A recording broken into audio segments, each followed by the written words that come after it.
முதல் கேள்வி, ஆங்கில சொல்லுக்கு நேரான தமிழ் சொல்லை அறிக. டெம்பஸ்ட்.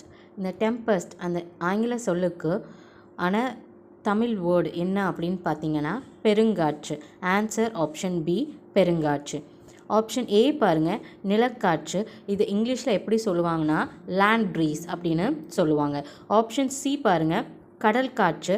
இதை என்னென்னு இங்கிலீஷில் சொல்லுவாங்கன்னா சீ ப்ரீஸ் அப்படின்னு சொல்லுவாங்க. அடுத்தது பாருங்கள், ஆப்ஷன் டி, சுழல் காற்று. சுழல் காற்றை டொர்னாண்டோ அப்படின்னு அழைப்பாங்க.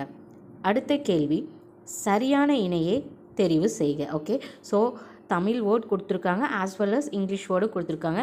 கரெக்டாக மேட்ச் ஆகிருக்கிறது எதுன்னு நம்ம கண்டுபிடிக்க போகிறோம்.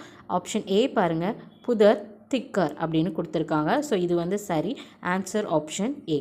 ஆப்ஷன் பி பாருங்கள், பள்ளத்தாக்கு, ரிட்ஜ் அப்படின்னு கொடுத்துருக்காங்க. பட் பள்ளத்தாக்கு அப்படின்னா இங்கிலீஷில் என்னென்னு வரும்னா வேலி.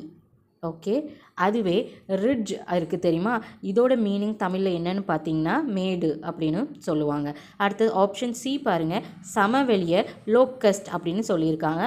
பட் சமவெளிக்கு இங்கிலீஷில் பார்த்தீங்கன்னா பிளெயின்ஸ் அப்படின்னு சொல்லுவாங்க. லோக்கஸ்ட் அதுக்கு தமிழில் என்ன அர்த்தம் வரும்னா வெட்டுக்கிளி. ஓகேவா. அடுத்தது ஆப்ஷன் டி, மலைமுகடு. ஓகே, இந்த மலைமுகடை இங்கிலீஷில் என்னன்னு சொல்லுவாங்கன்னா மவுண்டெயின் ரிட்ஜ் அப்படின்னு அழைப்பாங்க. இந்த ட்ரைப் இருக்குது தெரியுமா, இந்த ட்ரைபோட தமிழ் ஆக்கம் என்னன்னு பார்த்தீங்கன்னா பழங்குடி. தேங்க்யூ.